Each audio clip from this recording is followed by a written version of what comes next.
Baik, Assalamualaikum warahmatullahi wabarakatuh. Perkenalkan, nama saya Meliana dengan NPN 2021020118 dengan dosen pengampu Bapak Muhammad Irfan, Fakultas Syariah, Hukum Tata Negara, UIN Raden Intan Lampung. Di sini saya akan mempresentasikan makalah kami yang berjudul Tayamum. Di sini adapun pengertian tayamum. Tayamum ialah mengusapkan tanah ke muka dan kedua tangan sampai siku dengan beberapa syarat. Tayamum adalah pengganti wudhu atau mandi.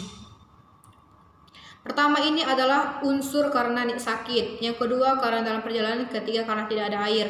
Pertama ini karena sakit.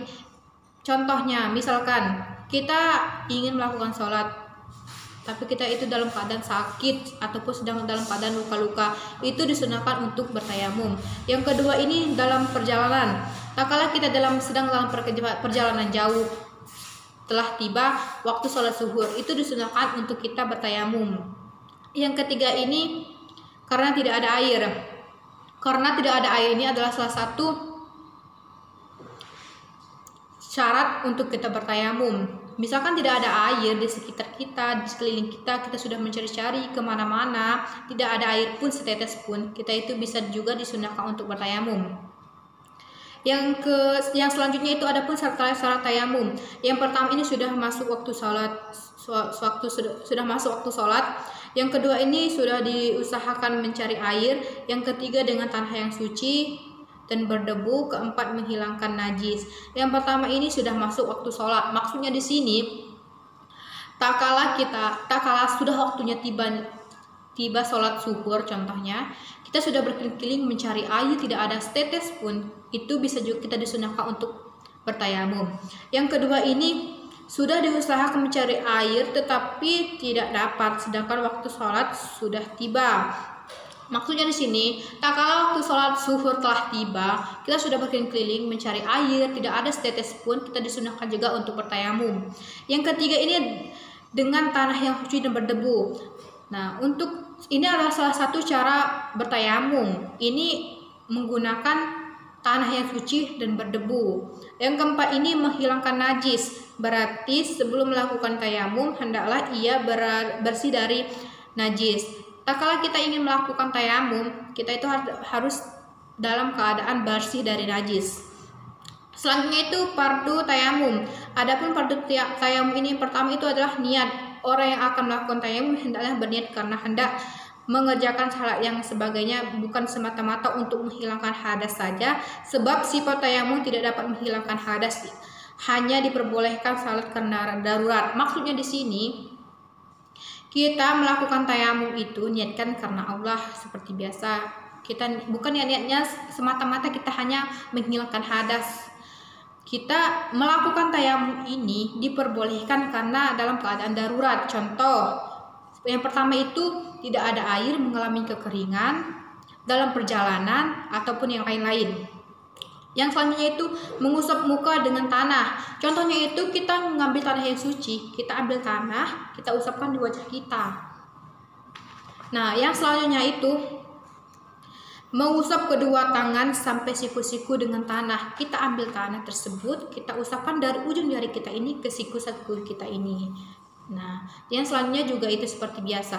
Seperti wudhu kita seperti biasa. Yang keempat itu menertibkan rukun-rukun, artinya mendahulukan muka dari tangan. Alasannya sebagaimana menertibkan wudhu yang telah lalu. Maksudnya seperti biasa, kita berwudhu seperti biasa, kita ambil fardunya saja, dari muka, tangan kita, kepala kita, dan contohnya seperti biasa dengan wudhu kita. Yang selanjutnya itu adalah beberapa masalah yang bersangkutan dengan tayamum. Yang pertama itu orang yang tayamum karena tidak ada air, tidak wajib mengulangi syaratnya apabila mendapatkan air. Maksudnya yang pertama ini kita sudah melakukan tayamum, sudah melakukan wudhu, sudah melakukan salat, tiba-tiba ada setetes air misalkan, ataupun satu dirijen misalkan ada air. Nah, kita tidak diwajibkan juga untuk mengulangi sholat kita karena kita sudah melakukan sholat yang pertama itu. Yang kedua ini satu kali tayamum boleh dipakai untuk beberapa kali sholat. Nah, maksudnya di sini itu kita sudah melakukan tayamum, ini bertayamum ini seperti kita berwudu juga, kita melakukan sholat. Bisa kita melakukan sholat sunnah, sholat fardu juga. Yang ketiga ini boleh tayamum apabila luka atau karena hari sangat dingin, sebab luka itu termasuk dalam pengertian sakit. Demikian juga bila memakai air ketika hari sangat dingin dikhawatirkan akan menjadi sakit. Nah, di sini kita boleh bertayamum dalam keadaan pertama itu tidak ada air, juga dalam keadaan sakit dan keadaan dingin juga kita itu diperbolehkan untuk bertayamum juga.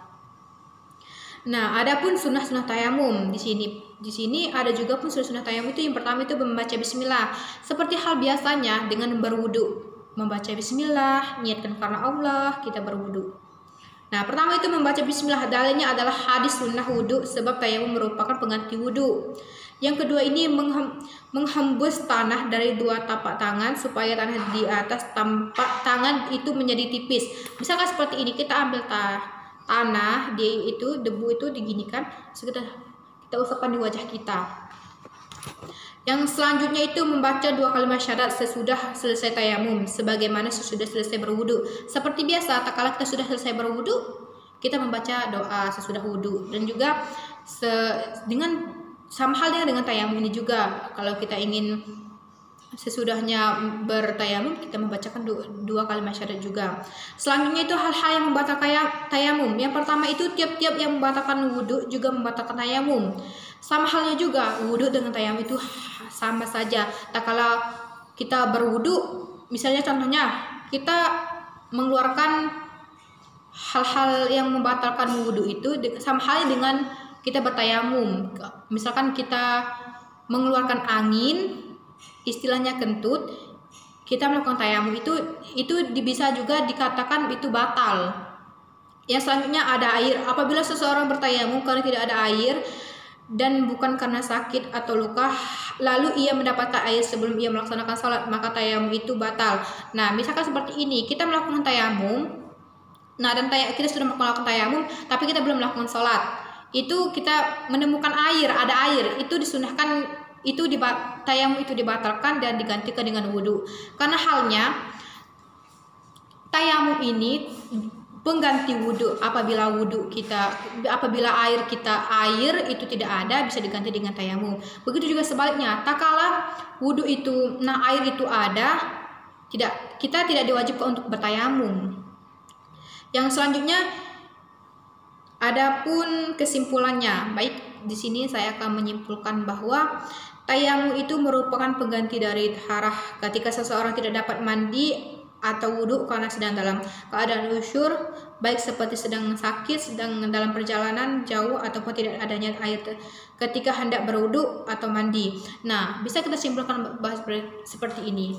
Kita bertayamum itu dengan tujuan niat karena Allah, sama halnya dengan wudu. Nah, kita ingin berwudu menggunakan air.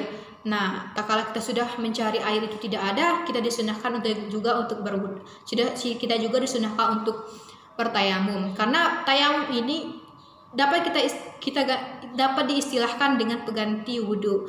Tak kala kita sudah berkeliling-keliling untuk mencari air sudah tidak ada, kita itu juga bisa disunahkan untuk bertayamum. Dalam keadaan sakit, dalam keadaan perjalanan juga, kita itu disunahkan juga untuk bertayamum. Karena tayamum ini ialah pengganti dari wudu kita. Dan untuk hal-hal yang membatalkannya seperti hal dengan wudu kita juga. Tak kala wudu itu seperti contoh, ini kita kentut, kita wudu, itu dibatalkan ya. Nah, sedangkan kita bertayamum, kita kentut juga, itu dibatalkan juga. Nah, bisa kita simpulkan bahwa tayamum itu adalah pengganti wudu tak kala air tidak ada, mengalami kekeringan. Yang kedua itu dalam keadaan sakit, yang ketiga itu dalam perjalanan. Mungkin sekian presentasi dari saya. Apabila ada kekurangan itu kesalahan dari saya pribadi. Mungkin itu saja yang bisa saya sampaikan. Saya akhiri. Wabillahi taufiq wal hidayah. Wassalamualaikum warahmatullahi wabarakatuh.